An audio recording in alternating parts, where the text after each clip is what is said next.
Are the Western Allies risking World War III by confronting Russia over Ukraine? Newly elected Speaker Kevin McCarthy sets out a new agenda alongside conservative allies. And in other news, Mexico may be facing a civil war due to conflict that arose with the arrest of a former cartel kingpin's son. Welcome to Inside Israel News, your home for unbiased and thorough analysis of Israeli news, politics, current events in the Middle East, and world news. Or as the internet trolls say, mouthpiece of the Zionist conspiracy, spokesman for the elders of Zion, highly paid propagandist of the Mossad. Yeah, no. This is Inside Israel News. I'm your host, Isaac Kite.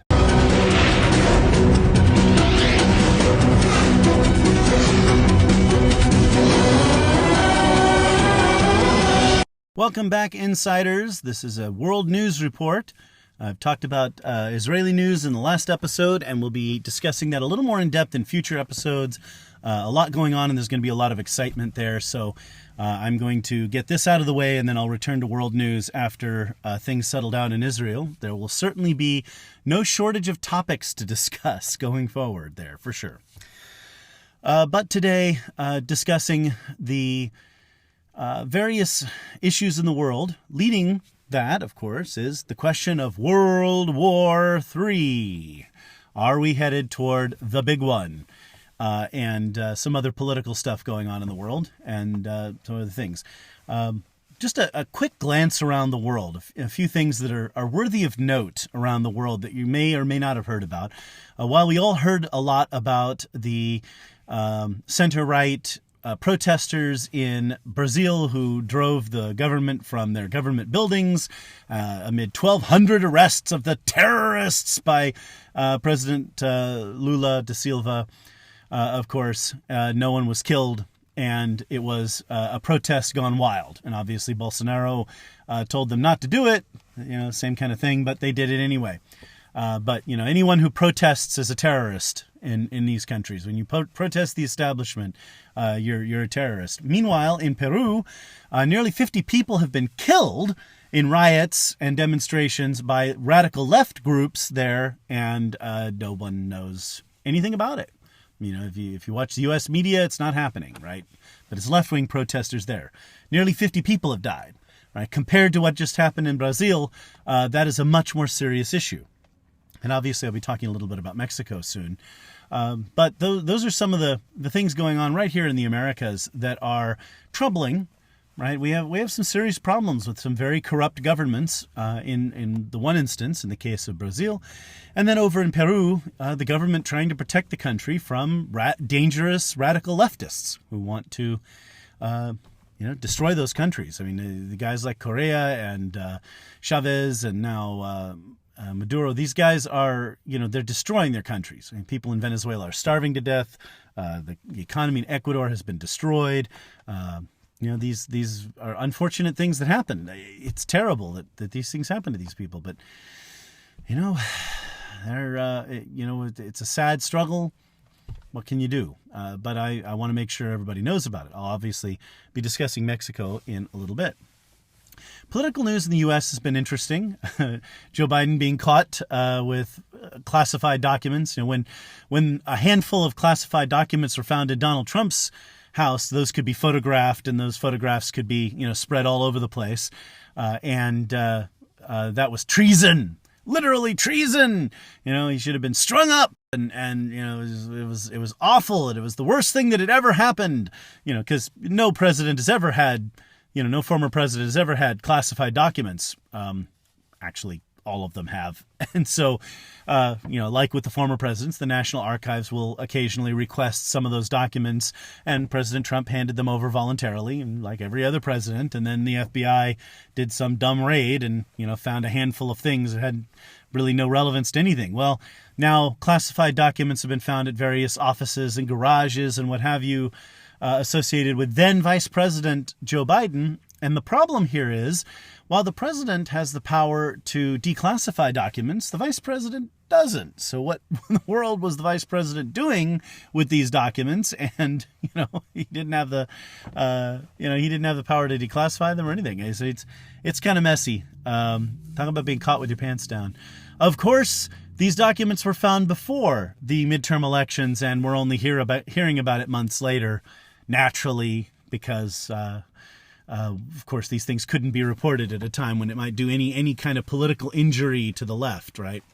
And Joe Biden visits the border and just kind of does an airport visit and in and out, and does absolutely nothing of any kind of interest there. But meanwhile, 800 people a year are dying along our border. That's not to mention all the fentanyl that's killing Americans, our young people right here in the U.S. And I'm not even going to talk about the vast degree of abuse and maltreatment. Ted Cruz just did an episode on The Verdict, excellent episode, I highly recommend, about the border. And he goes over in great detail all of the horrors that are going on down there that could be prevented if the United States would just enforce the laws, which, of course, Biden and the Democrats have not done. So there you go. Now you're hearing some of the political news that you wouldn't normally hear if you were listening to the mainstream media and world news around. Kevin McCarthy, recently elected speaker. I talked a little bit about the speaker election in the last episode and how it was similar to coalition building policies, practices in multi-party proportional systems. And now we're seeing the fruits of that.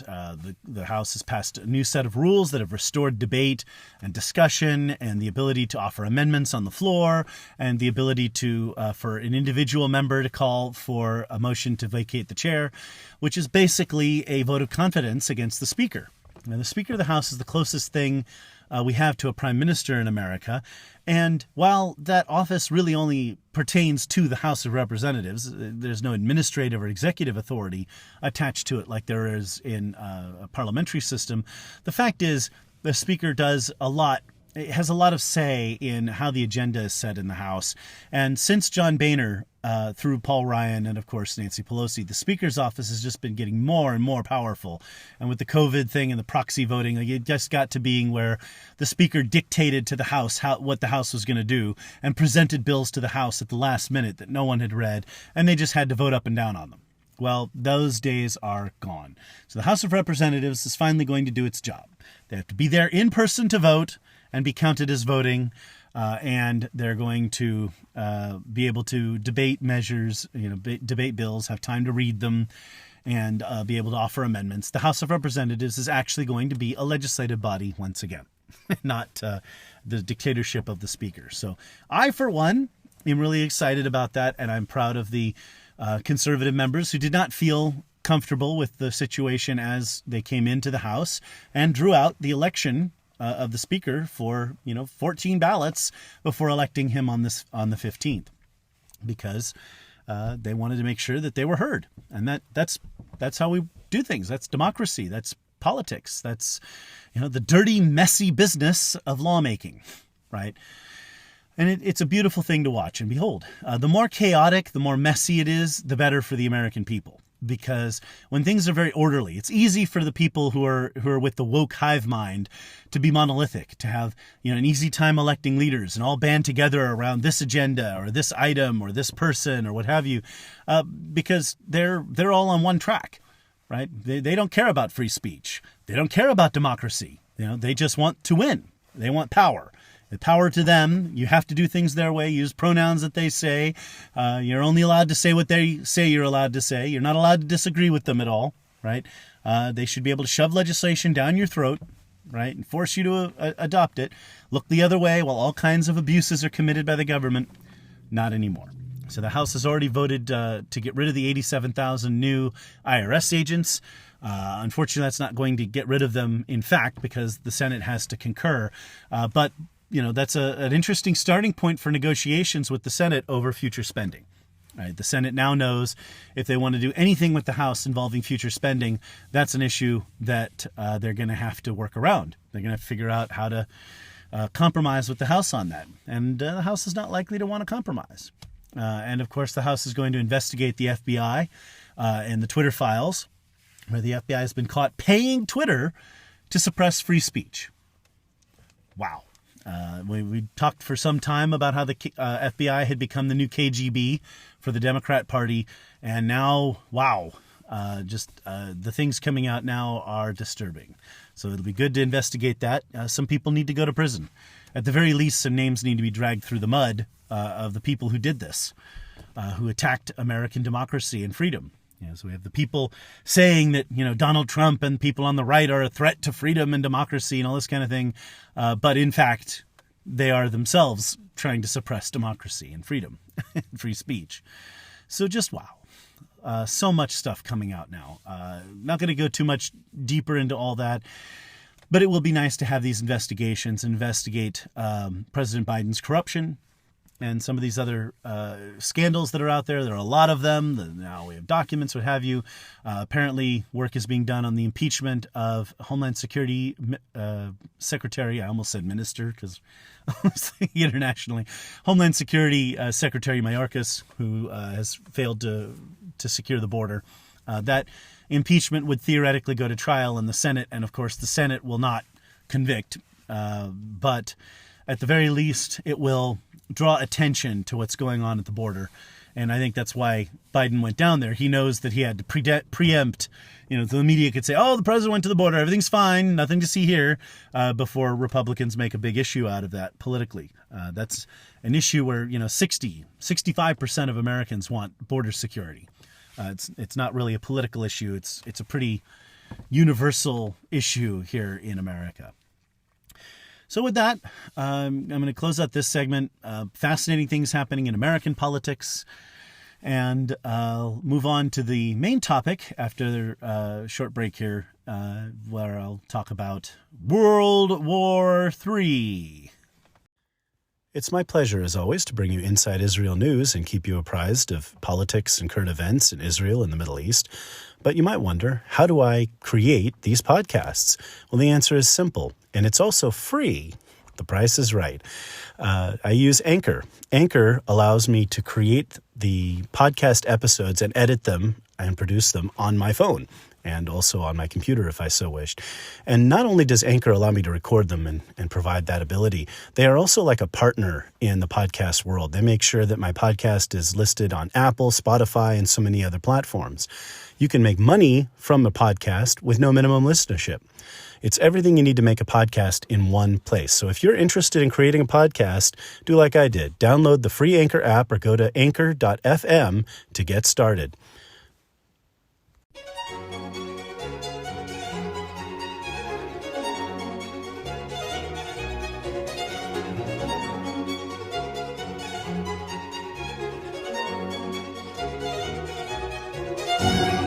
Back during the War on Terror, as that was still raging, a lot of people were really caught up in that particular issue going on.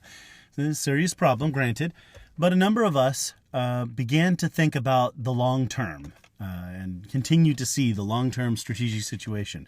And that's me. I'm always a kind of big fan of game theory and this kind of thing. And looking forward, what were the real strategic threats to the United States? Now, at that time, in the aughts, military supremacy on the part of the U.S. was so great there wasn't really a question of any possible major serious confrontation. But the scenario remained that if, one, this is kind of like a logic, if this, then that, right? And if, one, the U.S. military continued to atrophy and decline and was not modernized with advanced weaponry and kept up, right? If the U.S. military was allowed to weaken and decline, and two, countries like Russia and China continued to gain technological advances toward approximate military parity, and then what followed from that was a very serious threat of a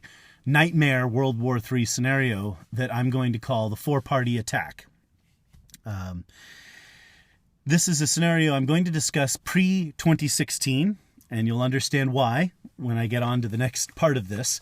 But this is how this scenario went. As America's nuclear forces age and our conventional forces are not kept up at high-tech par with other countries. In other words, we have a vast technological advantage over our potential enemies now. But if we went on not investing in military technology, if we continued to focus on other priorities, climate change and social programs and so on and so forth, instead of paying for our defense, then we would, slowly that advantage would disappear. And we've seen China trying to develop stealth fighters. We've seen Russia and China developing hypersonic missiles that can be delivered from fighter aircraft. We've seen all kinds of things that are being developed that the U.S. has been a little bit slow to counter.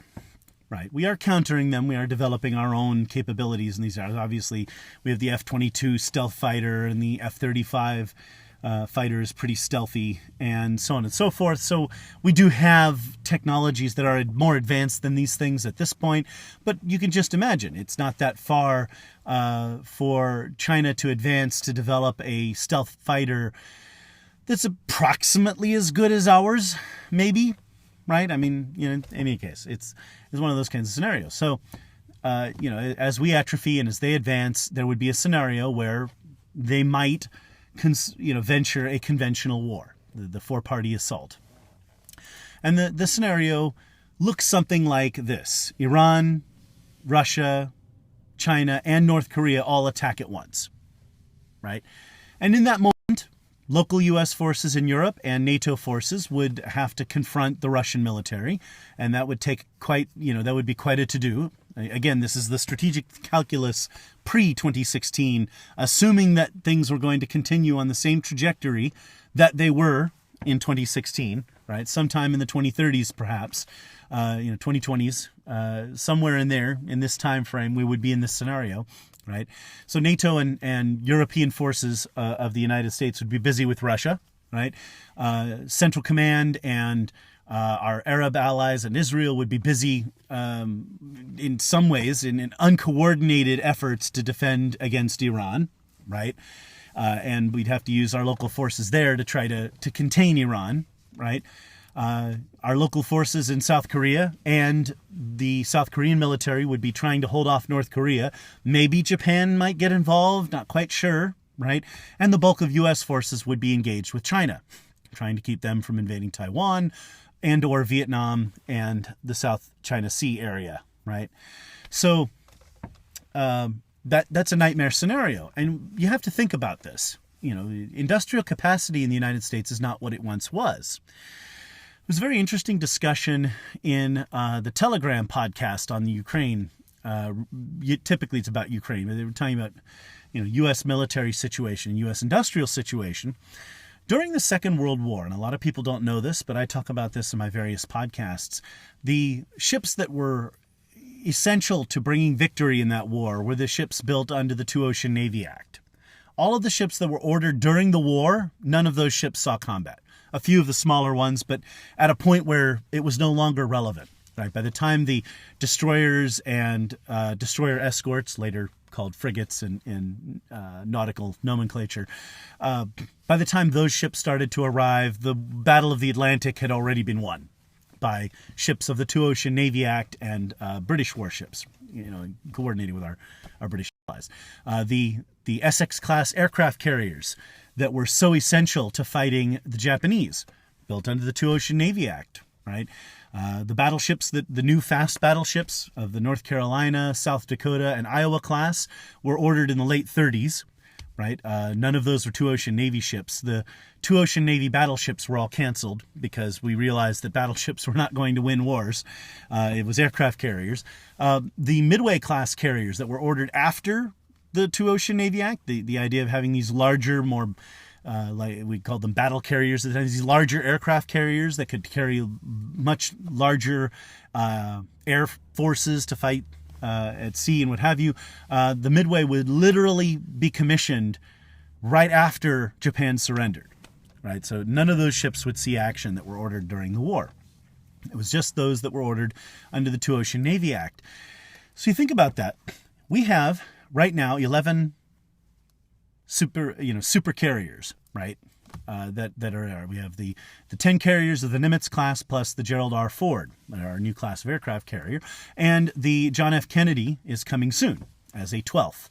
The Nimitz, the Eisenhower, the two oldest of our Nimitz class carriers are aging and really need to be decommissioned and replaced, but they are still in service. And we have plans to build the USS Enterprise in circa 2030, which will help to replace the Nimitz. And then after that, two more Ford-class carriers, the Dory Miller, named after a Pearl Harbor hero, the African-American gentleman who grabbed hold of a machine gun and downed a number of Zeros during the attack on Pearl Harbor. Great American, great name for an aircraft carrier, and an as yet unnamed fifth Ford-class carrier. But remember that these Ford-class carriers cost $13 billion, and they take 5 or 6 years to build. I mean, right now, the Dory Miller and its sister ship, parts on that are on order. We're starting to get, we have to order the reactors, we have to order all this stuff up front. And there's considerable cost savings ordering two at once. But again, those are circa 2035, 2040, right? If we had to replace the 12 aircraft carriers in our fleet right now, given our current industrial capacity, it would take 50 years. A war can be fought in less than a day with modern technology, right? The critical battle. So you could imagine in this nightmare scenario, if, especially with the help of Iran and North Korea distracting some of our forces, if Russia and China could get lucky enough to down just enough aircraft, to sink just enough ships and submarines and what have you, to do just enough damage that we would not have the capability to overwhelm them with our conventional forces, then they could fight a war of attrition, in which their current industrial capacity would put them not at so great a disadvantage to the United States. And we're starting to see a little bit of this in the current conflict with Russia. Who can build more artillery shells? Who can build rockets? Who can build munitions? Who can arm and clothe and feed soldiers? These become big long-term questions. And if in an initial confrontation with the four-party assault, America was taken by surprise, and our allies perhaps taken by surprise, or at least, if serious blows were dealt early on, right? We've had the sort of Tom Clancy scenario of a carrier task force being hit by a nuke, which would neutralize the carrier and a number of its escorting ships. So that's a dangerous scenario, all right? But that scenario was there, and this was the greatest likelihood behind World War III. And because Russia and China especially are nuclear powers, and North Korea has some nuclear weapons, although their capabilities are limited, and we're not entirely sure they'd even be able necessarily to deliver a nuclear warhead to a foreign target. The fact is they are there, which means that in this war scenario, while the U.S. and allies could try to drive Russia back into Russian territory, or drive China back from Taiwan and Vietnam, any other countries they tried to invade, we could not invade any of these countries. Maybe Iran and North Korea within certain limited boundaries. Okay, but we could not invade China. We could not invade Russia, because to do so would be to risk them launching their nuclear weapons. If they have nothing left to lose, they might go ahead and launch. So this creates that kind of scenario, and it's really nightmarish. The best way to avoid such a scenario is to make sure that we are ready for it, so that both countries know, all the four countries know, if they pull that trigger, they're going to go down. This was the greatest scenario, most likely scenario for World War III up through the late 20 teens. And there's an interesting book series, if you're interested in science fiction / military fiction. Jack Razon wrote these at least 2 books about World War III as this scenario, right? And he talks about the U.S. atrophying and the military getting weaker, and then struggling in a conflict with these parties to try to build back up and go to war and fight these conflicts, right? So just a fascinating fiction series. So I highly recommend it. Available in audiobooks or print edition if you want. Jack Razon World War III series. So these are kind of a fun thing. That scenario is no longer viable. And it's no longer viable for 2 reasons. One reason is Donald Trump, as I'm about to explain. The other reason is Vladimir Putin, as I will further explain. So in 2016, we had an upset election where Hillary Clinton didn't win. And so this scenario of continued atrophy and continued weakening of the U.S. Was averted. Now, we are still spending ourselves into oblivion and still having some problems here in the U.S., for sure. But we'll slowly work on getting back on our feet here. We'll get there. All right.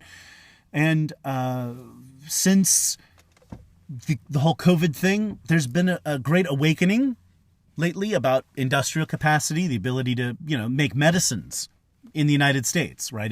If all of our medicines are made in China and we have a crisis, the Chinese are not going to send medicine over here if they need it there, right?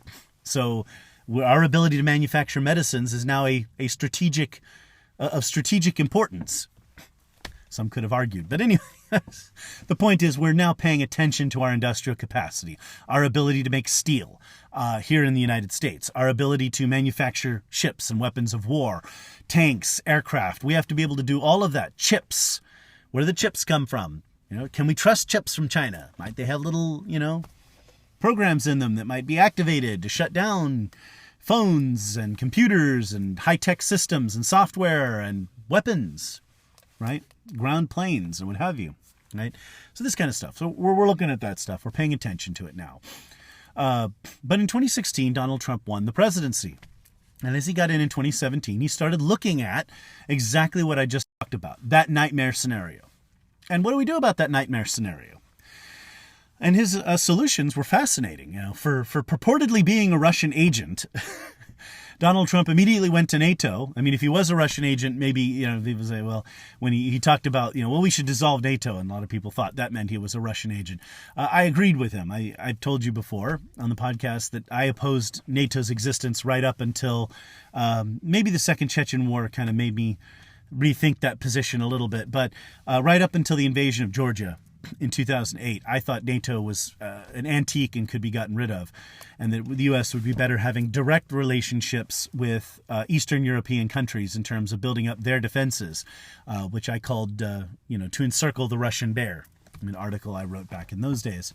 Well, in any case, we have NATO, and it needs to stay. And so Trump talked about NATO's dissolution, and NATO allies got to be worried about that. And so he really was, as a negotiating tactic, a brilliant tactic, because, he goes over to visit Europe and the NATO allies are all, concerned about, oh my God, the U.S. is going to pull troops out of Europe and is going to, NATO is going to be weakened. And he's talking about dissolving NATO.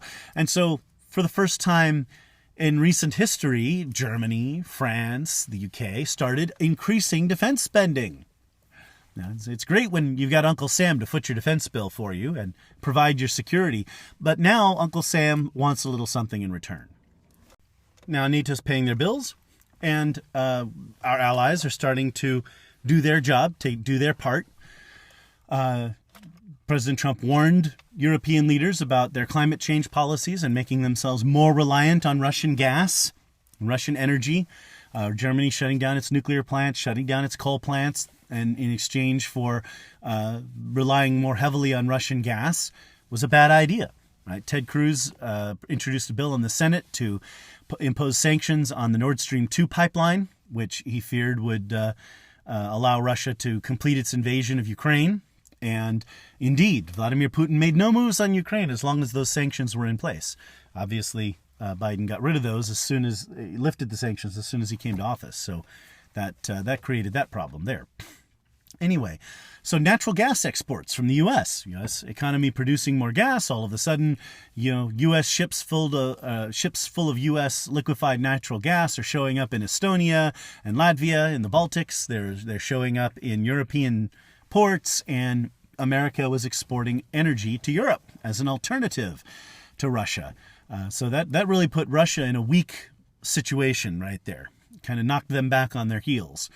Likewise, President Trump played hardball with China, pushing for a tough trade deal that would balance the trade deficit a little more, force China to buy a lot more American goods, force them to behave themselves on intellectual property and other such. America had the power, the leverage to push China on all these issues for years.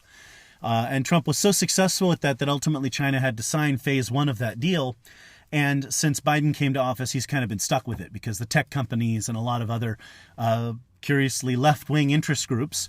So Donald Trump wasn't, that woke. He wasn't that tribal. He saw that, even though Silicon Valley didn't like Trump, America needed that economic powerhouse, and letting China run rampant roughshod over them, is not good.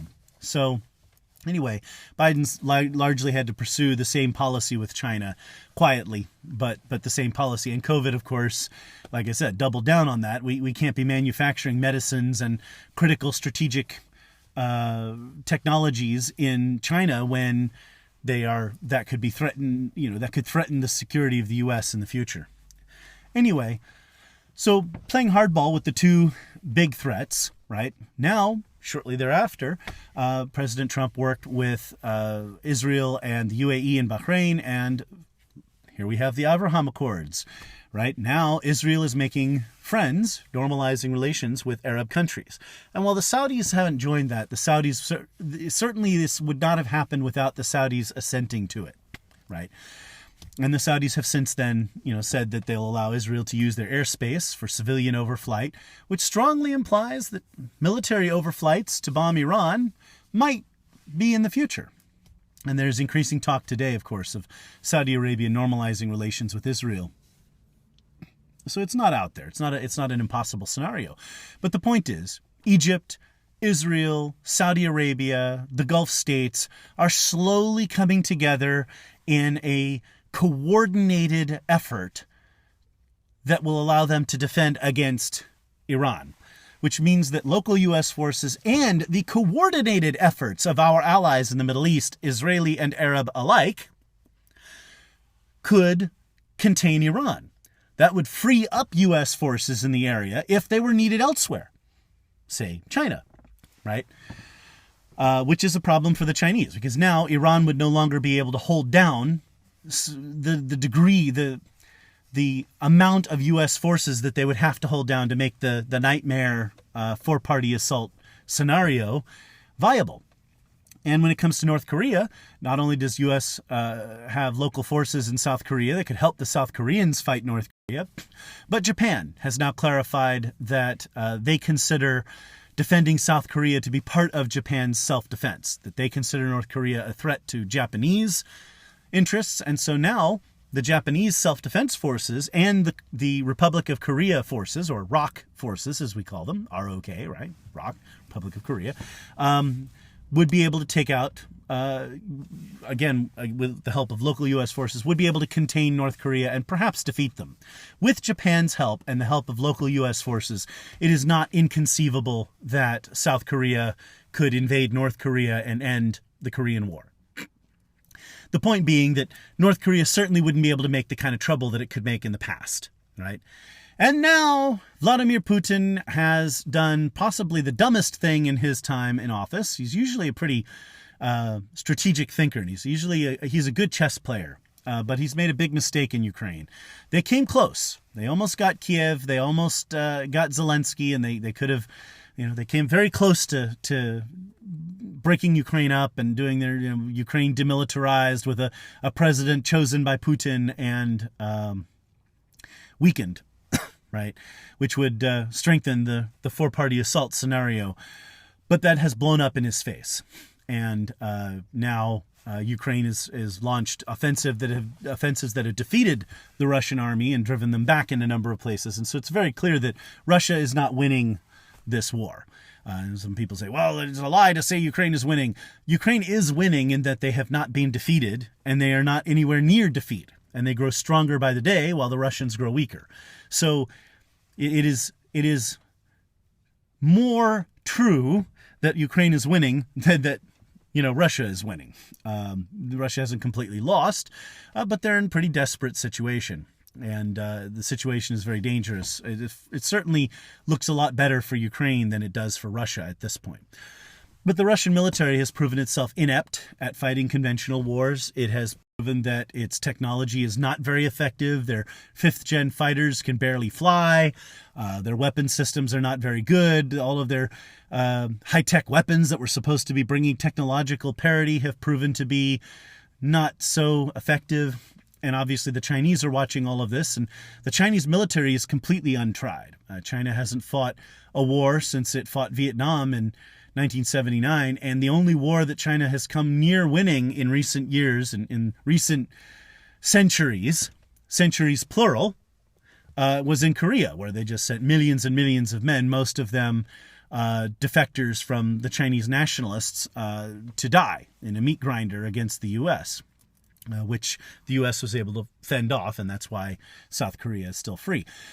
But, China's in a very awkward situation. So now, if we had this four-party assault scenario, Russia could not participate at the moment. And even if there were some kind of ceasefire in Ukraine and the war ended tomorrow and they just decided to leave the battle lines where they are now and go home, Russia would not be in a position to pose any kind of serious conventional threat for decades. I mean, the Russian economy is, if the war ended tomorrow, the Russian economy would need 10 to 15 years to recover before Russia could afford to invest in developing a better military, right?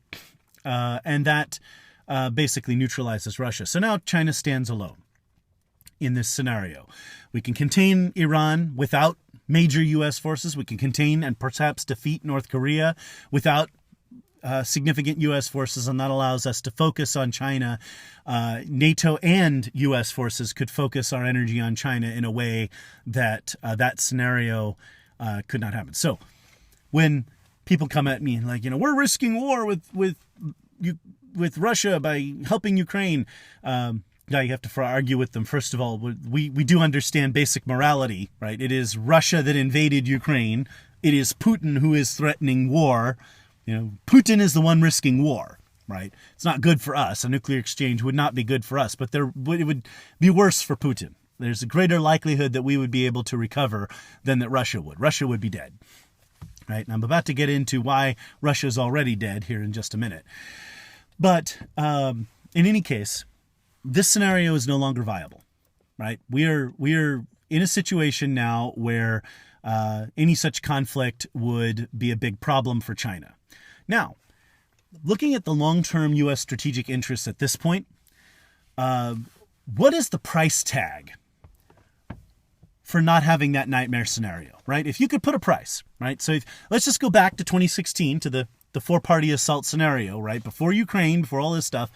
If Russia attacked, China attacked, North Korea and Iran attacked, and uncoordinated and no allies and what have you, and we're desperately trying to contain these four powers, right, along with what allies we have, right? How many lives are going to be lost? First, there's the human cost. Millions of people would die in such a scenario. It's a guarantee. And hundreds of thousands of Americans. There's no way we could fight such a war without a draft, without getting more Americans in uniform and off to fight. Young Americans would have to stop worrying about their gender identity and their pronouns, put on uniforms, and go get shot at. And a lot of them would die. So that's a cost we can't really put a dollar amount to. But what would the dollar amount of that scenario have cost? $10 trillion? $20 trillion? $30 trillion. That's the value of the U.S. national debt, essentially, right now. Okay? It's a lot of money. Could we be in a situation where we would have to double our already engorged national debt could be doubled in order to defeat them? Right? Okay, so how much money have we sent to Ukraine so far? About $100 billion or so. That's a lot cheaper than $10 trillion, $20 trillion, $30 trillion. And no Americans are dying. I mean, Americans who have volunteered to join Ukraine's foreign division, right? Their foreign legion, right? Their unit of foreign volunteers, right? Those people are facing conflict, but no U.S. forces, no active duty uniformed U.S. personnel are actively engaged in fighting in Ukraine. That's pretty damn cheap. Excuse my parlance, okay? There is no dollar amount you can put for the value of not having to face that four-party assault scenario. It's over. It's done. Crisis averted. There will be no World War III along those lines. There can't be. How would China win all by itself? right? If the three of them, if North Korea, Iran, and China attacked at once, Iran would be neutralized very quickly. North Korea would be neutralized in short order, depending on, how that goes on the ground. And the forces we need to defeat the major Chinese military are already in region for the most part. And we could get more forces to the region shortly thereafter. It would take a long time, and China would have to be lucky on their dice rolls every single time. They'd have to hit 12 every time on every single little thing. And as we've seen in war, going back to World War II, a lot of those dice rolls don't pan out. The U.S. made a few dice rolls that didn't pan out. The Japanese made a lot of dice rolls that really didn't come out well for them. At Midway, all the luck. The U.S. had all the luck. In terms of timing, the launching or failure to launch of scout aircraft and all this kind of thing that brought U.S. dive bombers over the Japanese aircraft carriers at just the time when they were refueling and rearming aircraft below decks so that we could hit them without the Japanese being able to launch an attack at U.S. forces. I mean, the luck. All the luck was on our side right there. Okay? You don't get dice rolls like that very often. At the Battle of the Bulge, where German forces launched an offensive toward Antwerp in December of 1944, a lot of the luck early on was on the German side. The U.S. hadn't quite prepared for the possibility of an attack. No one thought the attack would come. No one saw the German buildup. By the time they figured out the Germans were about to attack, it was almost too late. Our forces at Bastogne were besieged. It was a mess, all right? Thankfully, we had George S. Patton, who saw what was going on and immediately marched his army hundreds of miles north and hit the Germans in the flank and put an end to that. But again, a lot of the dice rolls went Germany's way there. And we were fortunate that we had the logistical power and Patton's aggressive, let's say his aggressive attitudes on war, his philosophy of fighting war that brought us victory there. Okay, China's not going to get all the dice rolls. They might get one or two. They might be able to knock out a carrier task force, maybe. But the dice roll that would have them take out two, that's a long shot. Let alone 5 or 6. I mean, that's just not going to happen. Okay, so that scenario has been averted. Whatever the cost is for averting that scenario is worth it. All right, we are going to have to spend $350 billion and possibly more to rebuild our nuclear weapons systems. Right, we have ancient ICBMs that are Minuteman IIIs developed back in the 70s. They use 5.25-inch floppy disks. I'm old enough to remember these things from the 80s. You guys remember these? Anybody in the audience remember these things? You had to slide this big 5-inch disc and it actually flopped. It was actually floppy into a drive. And be careful not to rip or tear anything. Anyway, those were the computers that control them. Still use those kinds of systems, and we had old submarines from the 80s and 90s that are not getting any younger, carrying our ballistic missiles. Bombers like the B-52. The last B-52 to roll out of a Boeing plant was in 1962. We've got B-52s out there where the grandpa, his son and his grandson all fly the same airframe, the same plane. So we needed to rebuild these. So now we have the Columbia-class submarine. We have the B-21 Raider stealth bomber. It is a new generation of stealth bomber over and above the B-2 Spirit. And we're getting a new ground-based strategic deterrent or intercontinental ballistic missile, the Sentinel missile, right? So that's costing a lot of money. That's $350 billion, but it's not trillions. And it's not a cost in human lives, that would have to be spent. And me, I have 5 sons, some of whom are teenagers now and are headed toward adulthood. I have a lot to lose, potentially, in such a conflict scenario in the years to come. So I, for one, am really grateful. So when people talk about, well, what's the cost of the Ukraine war? It's a lot cheaper than the cost of the 4-party assault. A lot cheaper. And worth the paying. So that is an interesting thing. So if you hear somebody say, we're risking World War III because we're helping Ukraine, no, we're not. Vladimir Putin knows very well if he launches his missiles, we'll fire back. There's no greater Russia if there's no Russia. right? We will blow Russia off the map. There will be nothing left. Nothing. Vladimir Putin will be dead. All Russians, 50% of Russians at least will be dead. We're kind. We're not going to hit as many counter-value targets. Counter-value means cities and urban areas, as the Russians probably would. We'll hit the major ones, though. We have to. That's the point of mutually assured destruction. But we'll focus primarily on fighting counterforce, destroying Russian military assets and nuclear assets as best we can. But in strategic warfare, counter-value and counterforce are, they're equal. I mean, you have to take out both. Otherwise, you don't deter, the threat isn't a credible deterrent unless you're willing to do both. Yes, we will fire. Some people, Biden wouldn't do that. Yeah, we'll fire. If the Russians fire, we fire. That's how this works. Again, it would not be deterrence if there was any chance that we wouldn't. Okay, so the fact that the Russian missiles are still in the ground. I mean, if Vladimir Putin knew, if he had a dice roll where he figured, look, if I get 5 or above on my 2 dice, between my 2 dice, if I roll a 5 or above, I'll get America and they won't shoot back. The missiles wouldn't be in the ground. Okay, he'd have fired them already. So he knows. He knows he can't launch them.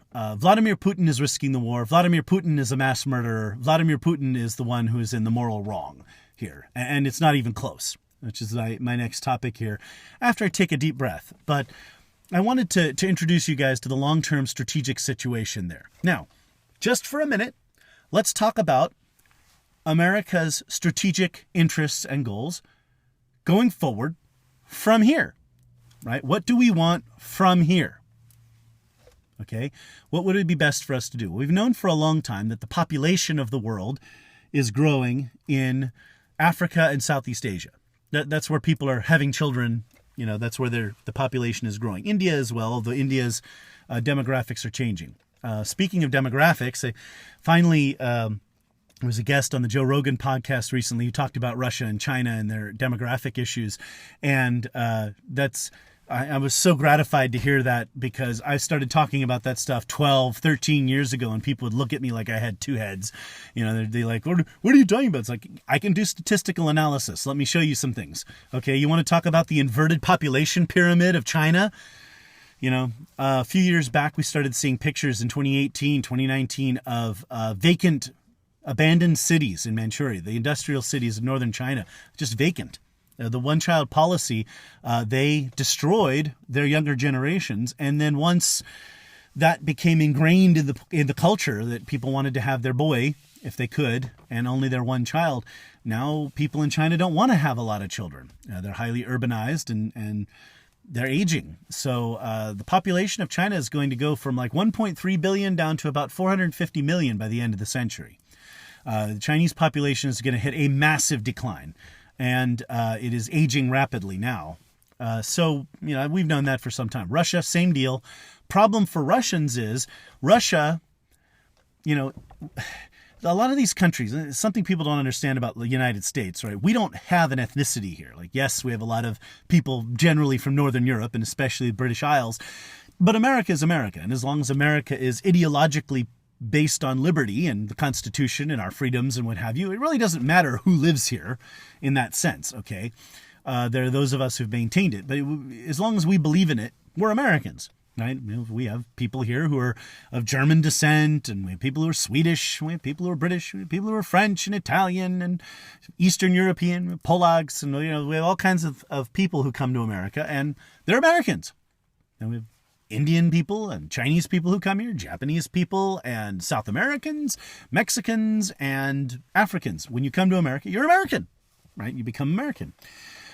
When you come here legally, I will say, and respect our laws and don't tell us, how we're wrong to be all the things we are. We're so wrong to be the kind of country that you want to come and live in, right? The socialist paradise is like Venezuela. Nobody's getting into boats and risking their lives to go to Venezuela. Nobody is going to South Korea and risking the minefield to run into North Korea. North Korea is such a paradise, communist paradise, that people are risking the minefield to get into North Korea. No. North Koreans, when they can, will risk death. They will cross the minefield and risk being, they will be shot at by North Korean forces to get to South Korea, to get to the free world. That's how that works. It's a one-way street, okay? But Russia, while it is a multi-ethnic state, is not a melting pot state like we are, right?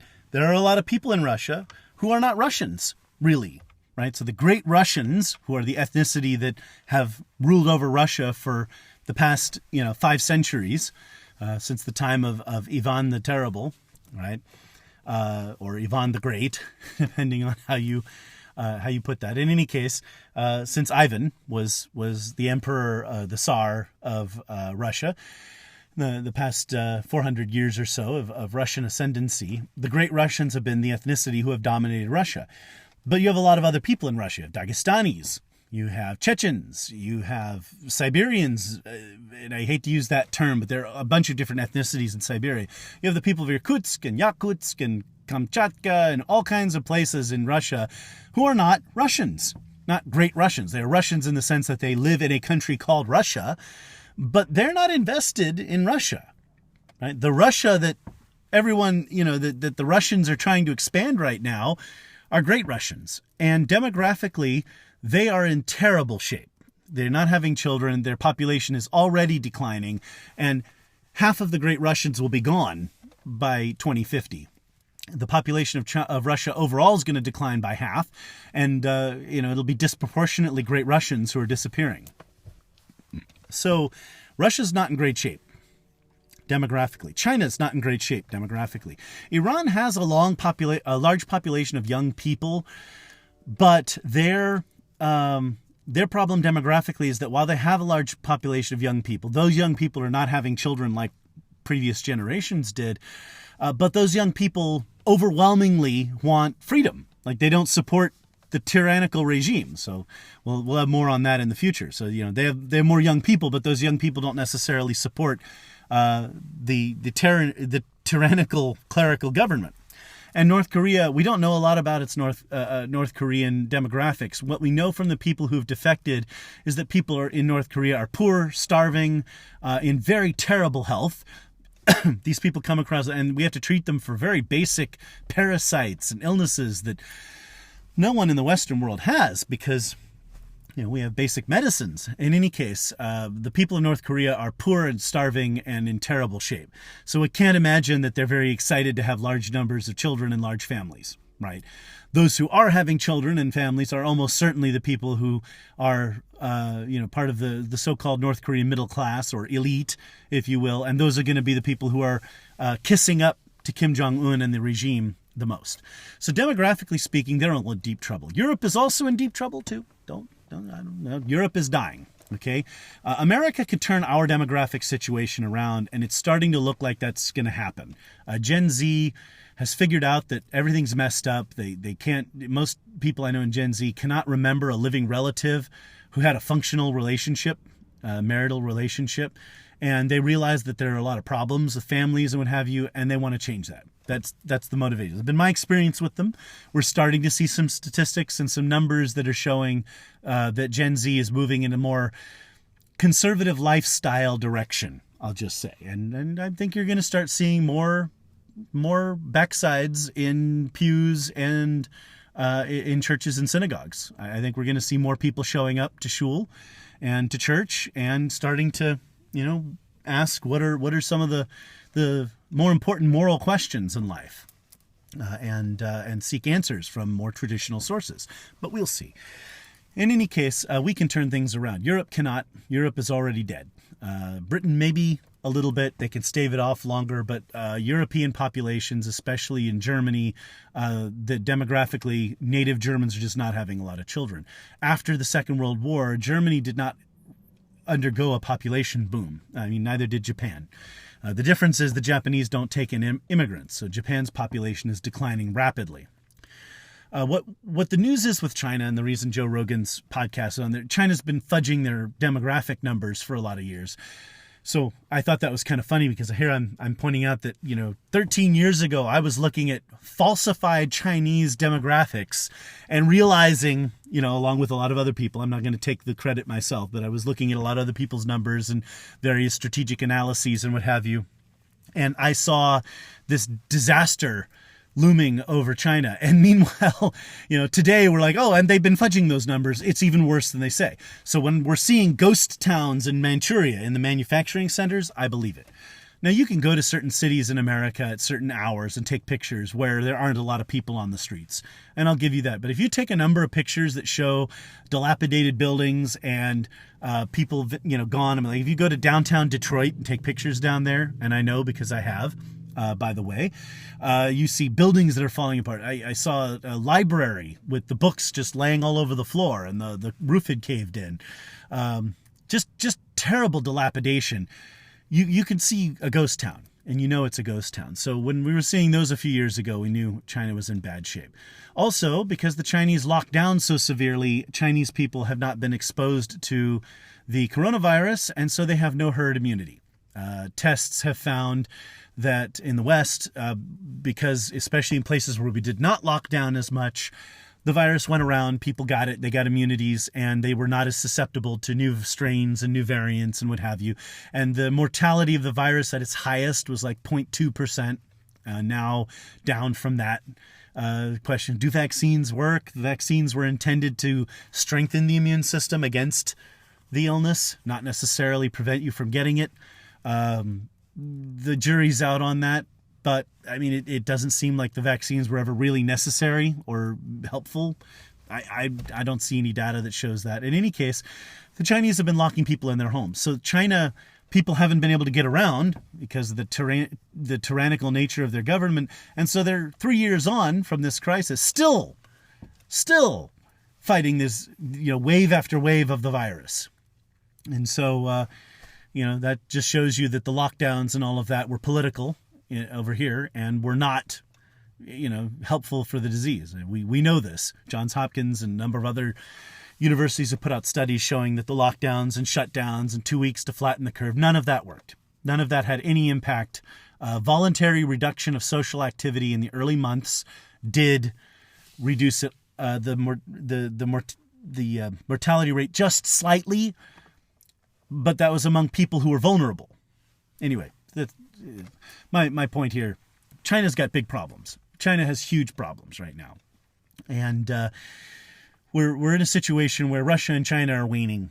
Now, on the one hand, that's a good thing because it means we're not going to have to face off against them in the future. The moment for the four-party assault, the moment for those countries to make their big move has passed, right?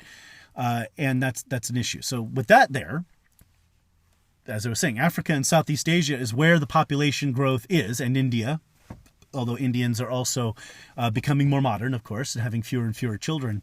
But those are the places to go. And with Russia being so weak, India and Russia have long been friends. This would be a really great opportunity for the United States to take India by the hand a little more closely. Imagine, India does have a bit of a blue water navy and strong military. Now that India and the U.S. has always maintained a friendship with both countries, India and Pakistan, and has refused to give either a major advantage over the other. Now that they're both nuclear powers and they really can't go to war with one another, I think it's safe for us to take India by the hand and make India a major world power. Not on a par with us necessarily, but we can help India become a more advanced military power, give them the weapons and give them the arms to be a more serious threat to China.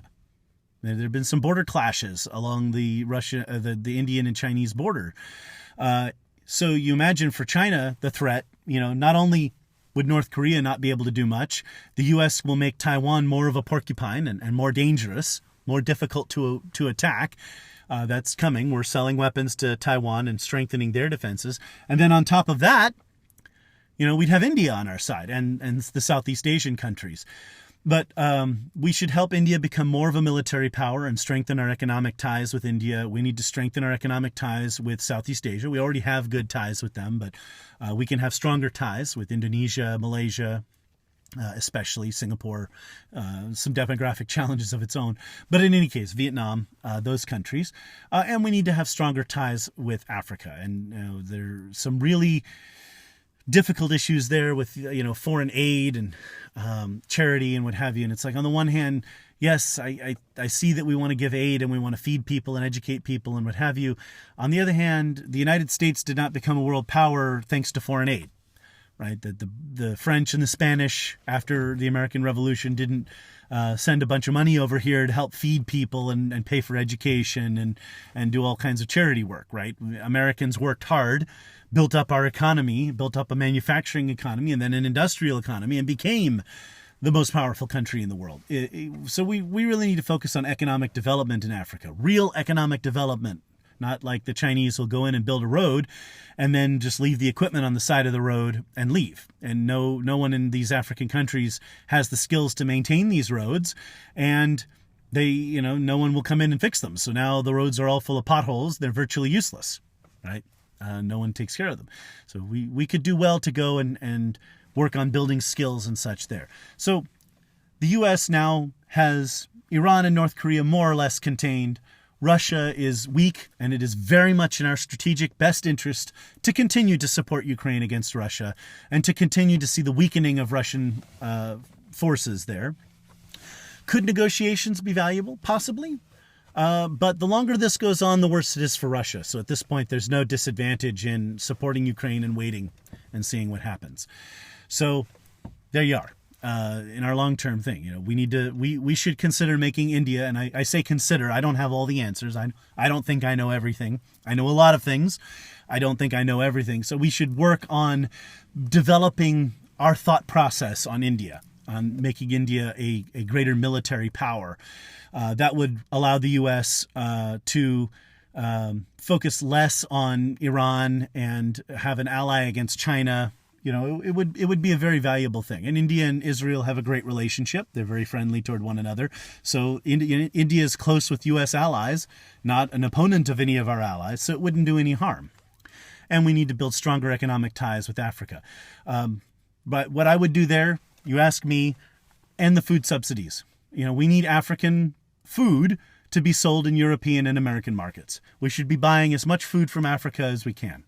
And that would help develop the African economy, and those farmers would then be able to send their children to schools. Those children would get a little bit better education, and they'll go into other kinds of work. Some of them, they'll continue to be, with mechanization and improvements in economic development, they'll be able to produce more and more food, and then food prices around the world will drop, and we'll have plentiful food, and Africa will become more prosperous. And we should invest in tech companies there and what have you. Foreign aid should be direct investment in private economies. I think that you do a better job with that. These like microloans and direct investment in projects in these countries would be better. Anyway, those are the things that are in the U.S. best interests right now going forward, and building those ties would be valuable. But now that we've gotten past the four-party assault, right? This is a beautiful time. And so I know it's stressful dealing with Russia. It's stressful with the chaos that is engulfing the world a little bit after all this virus stuff. Could have told you that. I mean, there's old thing of the four horsemen of the apocalypse. I mean, you start off with disease, then comes famine and war. And, it's like you have all these conflicts. All these things happen at once. When the order and the day-to-day order is disrupted, then it leads to progressively worse catastrophe. But we'll survive. Things will calm down once again, and America will be on top, as always. And we'll live in a world without bad guys. I mean, once Russia and China are weakened economically and falling apart politically, Iran, North Korea can't survive long. And as Africa and Southeast Asia and India especially develop as economic powerhouses, and perhaps India also as a military powerhouse, we'll live in a safer world, in a freer world. And that'll be a beautiful thing. So now you have a broader view of the U.S. strategic situation and the economic situation going forward, and why the four-party assault scenario is no longer a threat. And again, what would have been the cost of such a scenario? It's immeasurable, right? In human and costs and dollar costs. So, a few hundred, even if it ultimately costs like $150, $200 billion to defend Ukraine, it's worth every penny. Every penny we're spending there is, thousands of dollars we don't have to spend and millions of lives we don't have to lose because we're not fighting the four-party assault.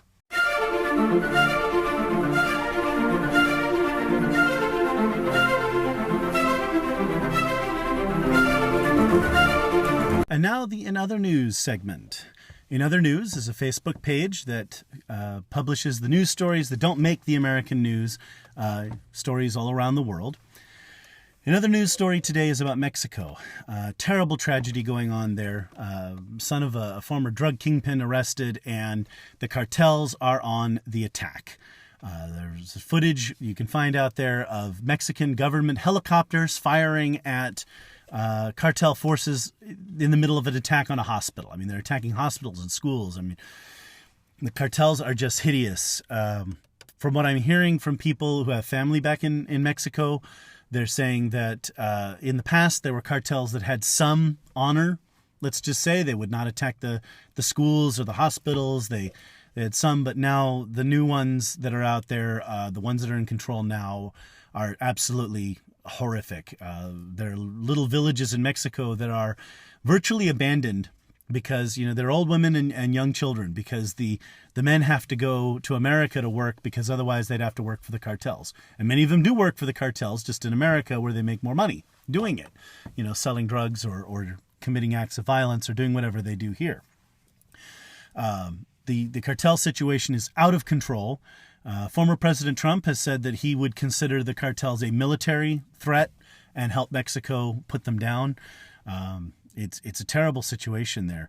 Vicente Fox, when he was elected president in Mexico back in 2000, it was a major upset to get the Revolutionary Party out of office. The Revolutionary Party had been in power since like 1918, when the Mexican Civil War slowly started to come to an end. But after all that time, that party lost power, and the PAN party, which is kind of a free market party focused on fighting corruption and bringing economic development to Mexico, would govern with two presidents, Vicente Fox and Felipe Calderón. These guys pushed forward an agenda that brought greater prosperity to Mexico and helped fight the cartels and what have you. But unfortunately, the demand for drugs in America has been so powerful that the cartels have only grown in strength. Then the Revolutionary Power got back in power in 2012. So the Mexican system, they elect their presidents for a single 6-year term. So no president can serve more than one term of office, and they serve for 6 years. So the 2012 election, Peña Nieto won, and the Revolutionary Party was back in power. And again, from what I heard from people, who have family back in Mexico, they were saying everything went back to the old ways. The corruption came back, the power of the cartels came back, everything went back to the good old days. And in 2018, they elected Obrador as president. Now, President Obrador is a leftist, not quite a Chavez or Maduro or Correa kind of leftist, but he's more left. And he's actually truly surprised me and impressed me personally. Like, I've seen his campaign for a lot of years, and I was never a fan. I'm not a fan of leftists. But I have to say, as a president, he has been willing to do what is in Mexico's best interests, regardless of politics. He made deals with President Trump. He was elected in 2018, of course. He made deals with President Trump that were beneficial to Mexico and helped asylum seekers stay in Mexico. Mexico is, believe it or not, because of what I was just talking about with all the young men leaving, Mexico has a shortage of labor. Mexico is experiencing demographic problems. One, because the sexual revolution has hit the Catholic world.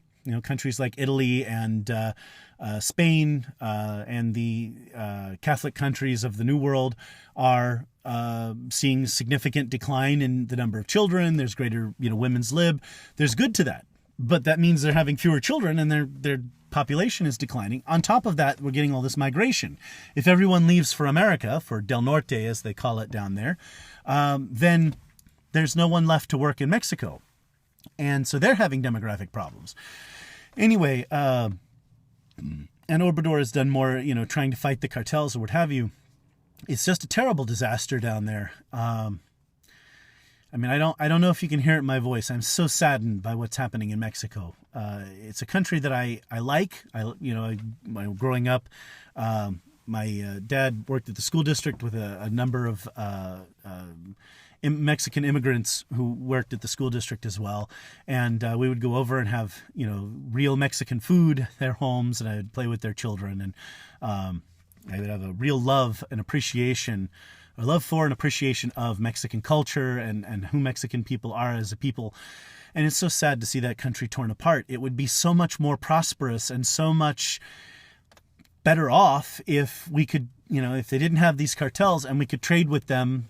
They have a lot of, auto factories and what have you. I mean, we kind of sold out a little bit with NAFTA, but under the USMCA that President Trump negotiated, wages are rising in Mexico.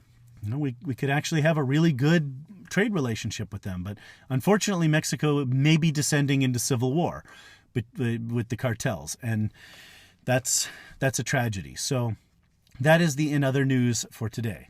Now, if you were doing your math, you would know that 2024 is not just a critical election for the United States. Mexico will be having their own election as well. And that's going to be interesting. Obrador has been running for many, many years. It'll be curious to see who's running and if the PAN party or Obrador's party have a chance to win, or if the Revolutionary Party comes back to power, because then it'll be a question of whether that government would even be willing to fight the cartels and the corruption. The cartels may end up taking over. There's some dangerous possibilities there. But that's your another news segment for today. Wish I could end on a higher note, on a happy note, but I am always optimistic, and I hope that the Mexican government will be able to fight off the cartels. And I wish that we had a leadership in the United States that was willing to offer whatever resources are necessary to help. The cartels are at least as great a threat to U.S. national security as the terror groups that we've been fighting for the last few years. Islamic State, Al Qaeda, Islamic Jihad, these fruitcakes. And they're right on our border and in our country, which makes them a little bit more severe than, say, Russia. This is a big problem. In any case, with that, I will say, as always, goodbye, lehitrot.